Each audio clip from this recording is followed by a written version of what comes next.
Olá, bom dia a todos. Sejam todos bem-vindos ao nosso Café com o Evangelho. Eu sou Leila Rocha de Oliveira. E Roberto Antônio de Oliveira. Somos do Centro de Estudos Espíritas Allan Kardec, aqui da cidade de Olambra. Olambra é uma cidade muito linda, muito bonita, aqui do interior de São Paulo.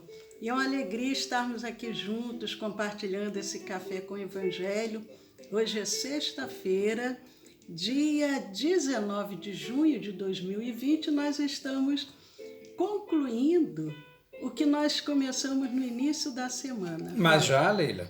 Falar de um grande trabalhador espírita, um grande filósofo, que nos legou obras belíssimas, enquanto aqui encarnados, mas depois de desencarnado ele já trouxe mensagens, inclusive uma mensagem muito linda, num congresso que aconteceu em 2005, se eu não estou enganado, 2010, quando ele traz uma mensagem lá em Paris, ele traz uma mensagem através do Divaldo Pereira Franco, e é uma mensagem que se fala, uma psicografia que se chama especular, que é aquela psicografia que o médium escreve de trás para frente.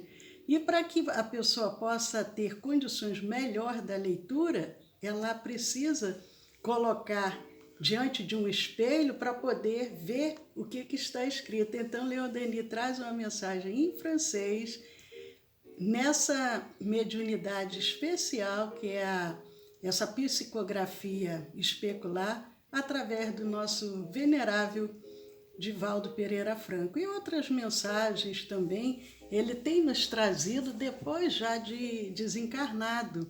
Então é uma coisa muito bonita, não é verdade? Interessante, muito bom, apropriado, essa lembrança, porque, só para enfatizar, isso ocorreu no Congresso Espírita Mundial, em Paris, no ano 2006. Foi 2006. Isso. Então, ainda essa semana também, por coincidência, nos 2 dias do curso de estudo do Espiritismo, um no módulo mais avançado, a Leila que está conduzindo na quarta-feira, e eu para aqueles iniciantes na quinta, mas sequencialmente quarta e quinta, e por coincidência, e são 2 apostilas específicas, né? Ambas da FEB, Federação Espírita Brasileira, mas ali falava sobre a mediunidade. Então, a mediunidade especial é a mediunidade de xenoglossia, né? E xenografia, neste caso, foi uma mensagem escrita, né? Psicografia, e em língua estrangeira, diferente, portanto, da nossa, né? A língua pátria, e ainda na forma especular. Especular, que é de um espelho, né? Então, que reflete a imagem do espelho. Mas isso também vem de longa data, né? O médium não vem assim pronto, né? Há muitos que hoje estão em formação que, se persistirem, perseverarem, daqui a 1800, 2000 anos estarão que nem o Divaldo assim também, né, Lili? Então são os médicos que estão em formação. Mas aí voltemos ao Leon Denis, Leila. Então, Leon Denis, nós tínhamos parado ontem falando sobre o livro que ele escreveu, que foi o Depois da Morte. Nós tínhamos comentado, tínhamos parado ali falando sobre esse livro. Avançando um pouco mais, para que a gente possa ir dando continuidade ao nosso pensamento aqui. Esse livro, Depois da Morte, eu acho que a gente acabou até doando ele, porque nós tínhamos tanto livro, quando nós mudamos, que lá, aliás, a gente já mudou várias vezes, mas teve uma vez que nós doamos mais de uns 500 livros. Mas todos nós mudamos um pouquinho, né, Leila? E a gente acabou que esse eu acho que nós acabamos até doando. Mas nós, 30, nós temos outros livros aqui que a gente até vai mostrar, por exemplo, O Porquê da Vida, esse outro aqui, que é o 30, O Problema do Ser, do Destino e da Dor. Nós temos aqui alguns livros do Leon Denis, mas Nós tínhamos falado sobre esse livro, Depois da Morte, que inclusive foi o livro que fez com que o Eurípides se tornasse espírita. Mas a partir de 1884, o Leon Denis ele achou interessante fazer palestras também visando, nós falamos isso ontem, visando uma maior difusão das ideias espíritas. Ele escreveu em 1885 o livro O Porquê da Vida, que eu acabei de mostrar aqui, O Porquê da Vida. Mas veja bem, Leila, até pelo título, né, que já nos remete a uma especulação filosófica, né? Qual o porquê? Qual o propósito, né? Exatamente. Agora, o êxito do livro Depois da Vida foi assim muito... Depois da morte. Hoje eu estou meio enrolada, hein? O êxito do livro Depois da Morte citou Leon Denis como um escritor de primeira ordem. O que aconteceu com a publicação daquele livro? Os grandes jornais e revistas solicitavam ao Leon Denis tiragens sucessivas daquele livro e o livro se esgotou rapidamente. Por isso que o Eurípides, que era tão firme na sua convicção católica, quando ele lê o livro Depois da Morte, ele abre um novo horizonte. Eurípides, né? O Eurípides. Mas a principal obra literária do Leon Denis, também, fora esse, segundo Henri Salce é que traduziu várias obras, inclusive falando sobre o Allan Kardec, e ele diz que entre essas grandes obras, como Depois da Morte, como O Porquê da Vida, como O Problema do Ser, do Destino e da Dor, é um livro bem filosófico, né? Esse aqui que a gente até tinha citado essa semana, O Gênio Céltico e O Mundo Invisível, que tem mensagens de Allan Kardec, já desencarnado. Esse outro aqui, Leon Denis, Espíritos e Médiuns, também muito interessante. Mas ele também trouxe vários livros romanceados, Tunísia, Progresso, Ilha de Sardenha, esse aqui que é o Giovanna, que é um romance muito bonito. E, certamente, isso tudo memória de viagens, porque, como nós dissemos ontem, ele viajava muito. Esse livro aqui, também muito interessante, o Grande Enigma. É que são livros que a gente precisa parar e ler com muito carinho, cristianismo, espiritismo. E depois de ler a gente vai estudar, né, Lê? A gente lê umas 5 vezes, depois passamos a estudar. Esse daqui é muito bonito porque... É Joana d'Arc, né? Que foi a mentora dele. Uma história sobre Joana d'Arc. Aqui da Joana d'Arc. A Puccelli de Dom Remy, né? Joana d'Arc, a médium. Joana d'Arc, a médium. Olha só que desafio. A igreja que tinha santificado Joana d'Arc, e aí ele vem com o livro Joana d'Arc, a médium. Mas gostaria de falar, Roberto, o que foi acontecendo jamais na sua madureza, quando ele já começa. Ele nasceu em 46.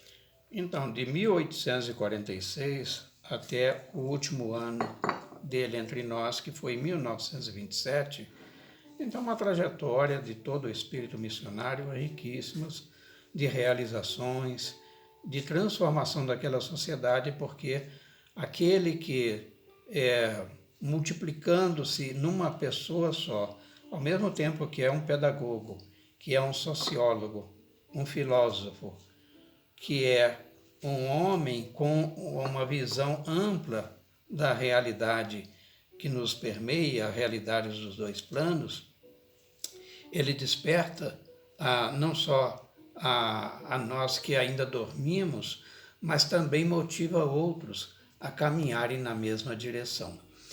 E Leon Denis, já depois de determinada idade, aí ele já tinha travado conhecimento, por exemplo, com Arthur Conan Doyle, Só para recordar, Arthur Conan Doyle criou o personagem Sherlock Holmes, de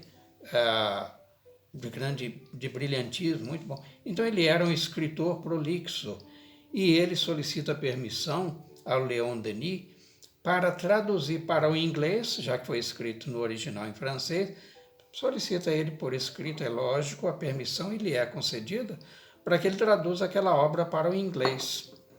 E foi um gesto tão cavalheiresco da parte do Léon Denis, mas mais surpreso ficaria ele depois quando o próprio Arthur vai a ele e com uma quantia dizendo que era resultado da venda dos livros que tinha sido escrito por ele e traduzido para o inglês. E ele, de pronto, ele recusa. Então, porque o que ele tinha como de seu para a sua sobrevivência já lhe bastava, mas aí ele já vem sendo acometido de uma cegueira, e a cegueira teria vindo lá da época em que ele ainda era jovenzinho, né, Leila? Estudava de maneira muito precária, né? Sobre as luzes de lamparina, essas coisas que a gente sabe que vai afetando a vista. Hoje já está comprovado, né? Mas então ele vai perdendo a visão. E ele estuda, Leila, incrível, né? O Braille, de Jean-Paul Braille, que é um francês, e aquele método de leitura para cegos.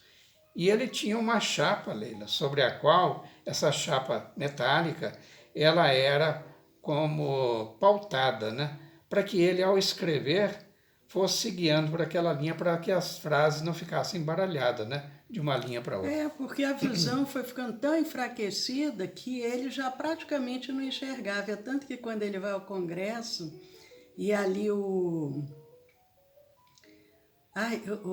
que o Roberto acabou de falar, o Arthur Conan Doyle também se encontra lá. O Arthur Conan Doyle é que vai conduzindo ele ali pelos corredores, de braço dado, porque ele quase não enxergava.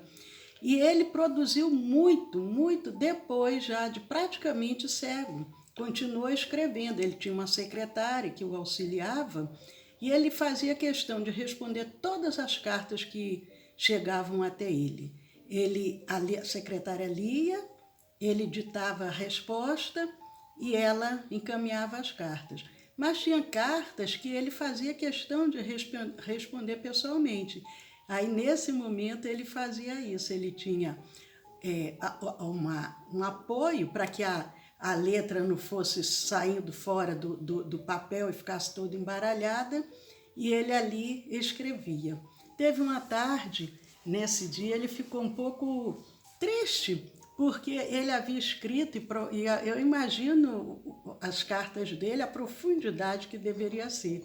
A secretária não estava na sala, e quando ela retorna, que ele entrega a ela a carta, o papel estava em branco, porque a ponta do lápis tinha quebrado e ele não tinha percebido. Mas ele, com boa memória, ela providencia o lápis e ele ali transcreve novamente aquela carta para uma determinada pessoa. Então a gente vê assim, aquele espírito muito dedicado, porque ele mantinha-se uma correspondência muito volumosa, muita gente escrevia para ele. E ele, apesar de todo esse trabalho, ele tinha uma alegria, ele era aquele espírito alegre, feliz. Contagiante a alegria. Contagiante é muito bom, hein? E ele tinha como nós sabemos, existe a lei de causa e efeito. Se ele tinha toda essa problemática na visão, é porque fazia parte do seu compromisso espiritual. Ele não se revoltava contra isso. Leila, só uma parte, porque a semana você falava já no outro curso, né, sobre gravando, né, magnetismo, sobre a empatia. Como é que a gente desperta a empatia que ainda dorme em nós? É nos colocando no lugar do outro. Veja bem, então nós sabemos das dificuldades, pelo menos suspeitamos das dificuldades, desses nossos irmãos acometidos pela cegueira. E para nós nos condoermos dele, ou seja, não nos condoer no sentido de apieguice, mas nos solidarizarmos com eles, às vezes nós precisamos estar na mesma situação, é o chamado ombrear um ao outro. E Leon Denis, então, ele vivenciou essa experiência riquíssima, numa única existência, talvez por várias e outras existências nós tivéssemos acumulado nem a metade da experiência dele. E uma delas foi experimentar a cegueira.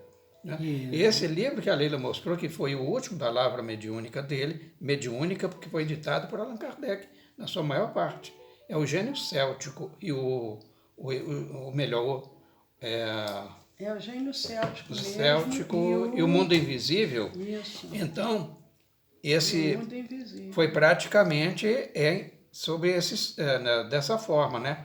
Uma prancheta e ele ali escrevendo. Mas fantástico.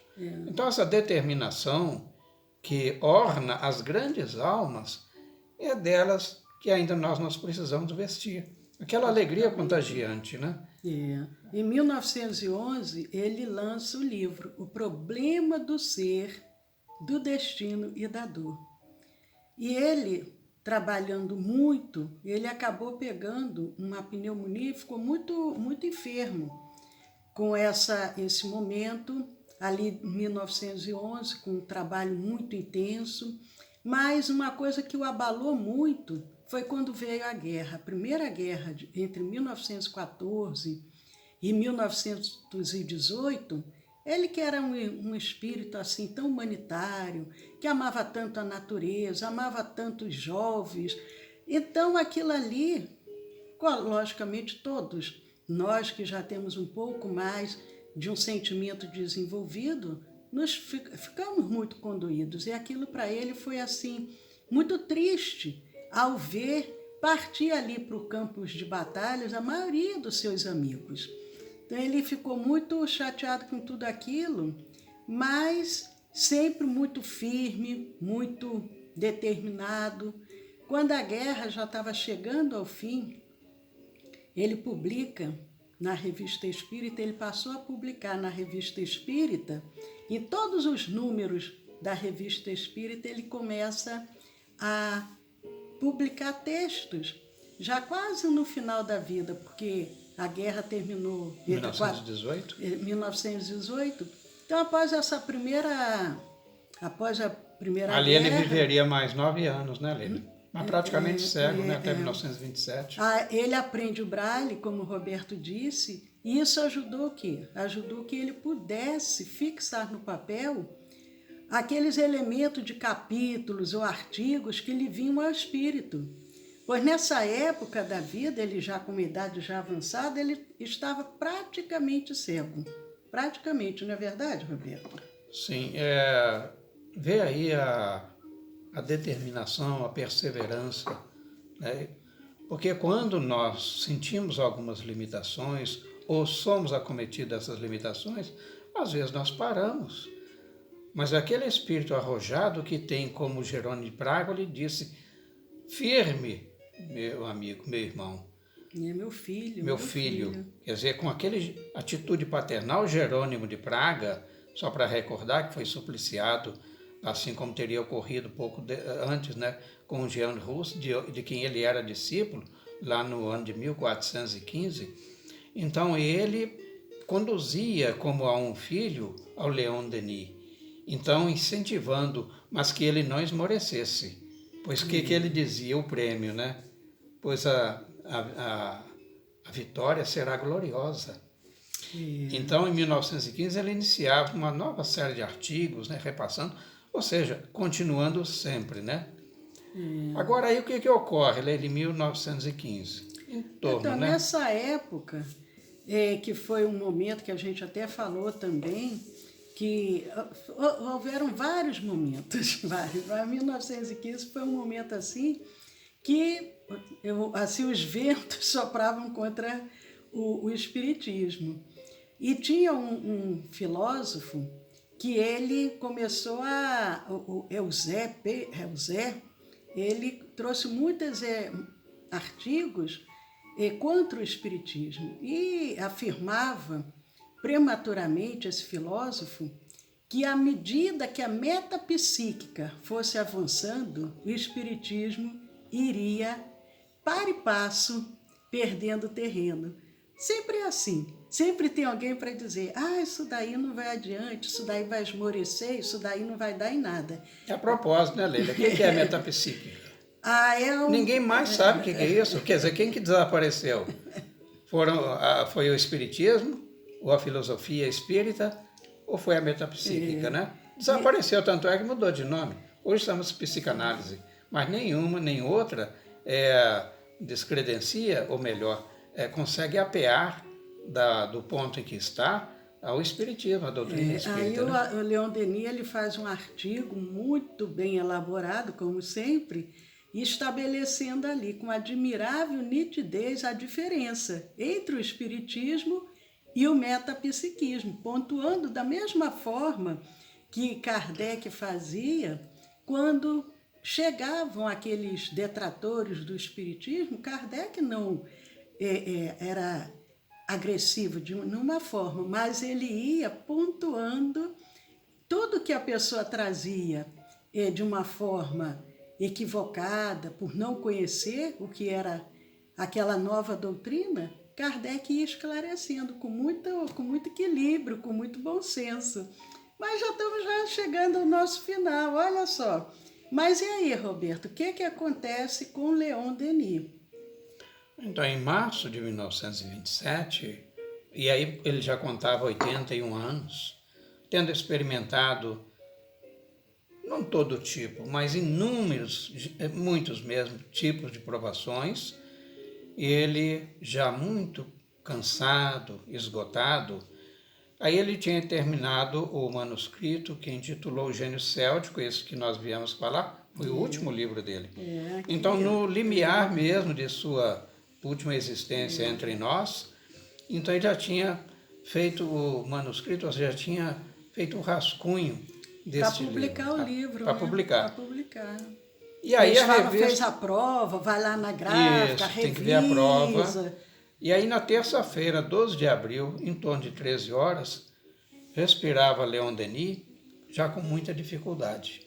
Porque a pneumonia, já fizemos uma menção a ela, lá no ano de 1912, né? 1915. Em 1915. Isso. E agora, então, ela atacava novamente. Lembrando que, já nesses derradeiros dias, ele também descreve um artigo para a Revista Espírita.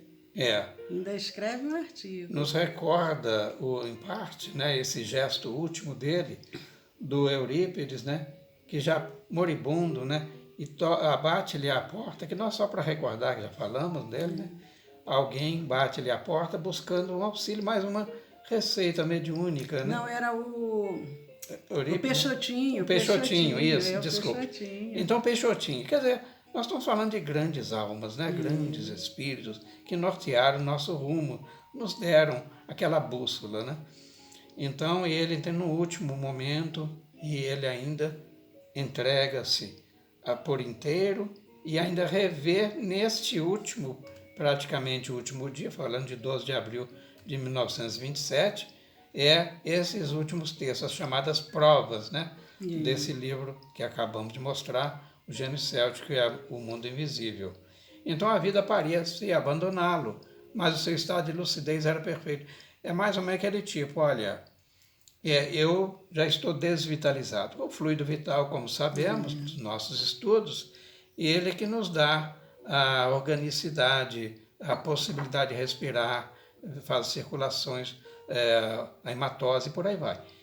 Então já estava esgotado esse fluido vital. Mas a lucidez dele foi brilhante até o último instante. Exatamente. Então, as suas últimas palavras, pronunciadas com extrema dificuldade, foram dirigidas à sua empregada, a Georgette, que era, assim, uma secretária para ele. Né? É preciso terminar, resumir e concluir. E aí...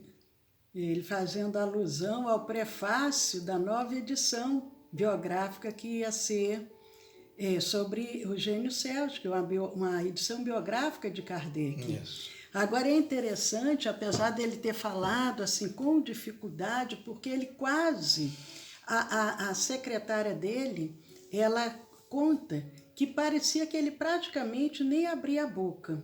Assim, quase inaudível, né? Não, mas assim, a boca praticamente não se abria. Mas a voz ecoava. Era o contrário. Com toda firmeza naquele ambiente. Já era o espírito bem audível. Ali, bem audível, já era o espírito ali se manifestando. Provavelmente, talvez, uma garganta fluídica foi ali feita através do ectoplasma, enfim, porque ela diz que ele praticamente, a boca nem se abria, mas a voz ecoava com toda aquela exuberância, e ele preocupado, porque ele queria, sabia que já estava no fim, e ele queria deixar o livro totalmente pronto. E quando ela fala para ele ficar sossegado, que já estava tudo certinho, aí ele relaxa. E quando foi, isso 1h da tarde, ele ainda trabalhando. Aí, às 9h da noite, às 21h, ele desencarna. Desencarna e ela relata que parecia que ele estava sorrindo, parecia que ele estava feliz. Assim, aquele semblante como se tivessem em êxtase. Mas as cerimônias, como é que foi, Roberto, as cerimônias? Aqui acho que tem um conflito de data, né, Leila? Ele desencarnou no dia... Ele desencarna no dia 12 de abril. 12 de abril. É porque ele inclusive havia pedido que demorassem um pouco com seu sepultamento para dar tempo de um amigo muito querido que ele tinha vir de Paris. E esse amigo era um pastor. E o pastor, ali na sua despedida, o pastor faz aquele discurso muito, muito lindo, muito belo. E ele foi sepultado no cemitério de La Salle, em Tours. Então, o nosso querido, venerável apóstolo do Espiritismo, nos legou e nos lega muitos ensinos, mostrando que a vida continua, mostrando que, independente das nossas dificuldades, não devemos desanimar. Quando ele começou a perder a visão, ele poderia ter abandonado o seu propósito, mas ali firme até o último momento, nos dando esse exemplo de perseverança, de coragem, de determinação. Então, nós só podemos ser gratos a esse querido trabalhador do bem e que ele possa estar sempre nos intuindo para que a gente possa buscar, através da doutrina espírita, através dessas obras tão magníficas, o complemento que muitas das vezes ainda falta em nossos corações. E deixamos aí o Roberto com as despedidas. Então, foi uma semana muito gratificante, embora reconheçamos, né, a nossa miopia, que ainda é um tempo muito exíguo para abordar uma figura tão grandiosa como esse espírito que aqui entre nós esteve. E eu faria aqui aqueles que são médicos, talvez estejam nos ouvindo, que não deixe de ler no primeiro momento e depois não deixe de estudar no momento adiante o livro No Invisível, para exercício da mediunidade, com responsabilidade e com proficiência. Então, que Deus os abençoe e a nós todos. Sigamos em frente. Mais um bom fim de semana para todos. Aproveitar, e até segunda-feira, né, Leila? Aproveitar para mandar um abraço para Ana Carolina. Que bom, Ana Carolina aqui conosco, Eudócia, Rita Maria, a Niva. Ô, Niva, que bom, Niva. Vaninha, Daniele, Mara Fernandes, a Cirlei. Que bom, a Cirlei. É uma alegria. E como o Roberto disse, segunda-feira vamos trazer um convidado muito, muito especial. E amanhã, hoje é sexta-feira... posso dar uma senha? Ele é brasileiro. Então, tá bom. Hoje é sexta-feira. Foi brasileiro? Não, ele é brasileiro. Hoje é sexta-feira, não temos nenhuma gravação agora à noite, mas amanhã, às 10h da manhã, nós temos o Evangelho com a Família, temos evangelização infantil, Amanhã, às 18 horas, o nosso Papo Jovem. E domingo, às 10 horas da manhã, o Evangelho no Lar, que é um momento sublime, quando nós convidamos Jesus para o nosso lar. Então, aguardamos todos vocês. Quem ainda não se inscreveu nos nossos canais, se inscrevam. Quem já se inscreveu, convidem os amigos para se inscreverem. Precisamos, pelo menos, chegar até este final de semana ao número de 100, dos 100 primeiros inscritos.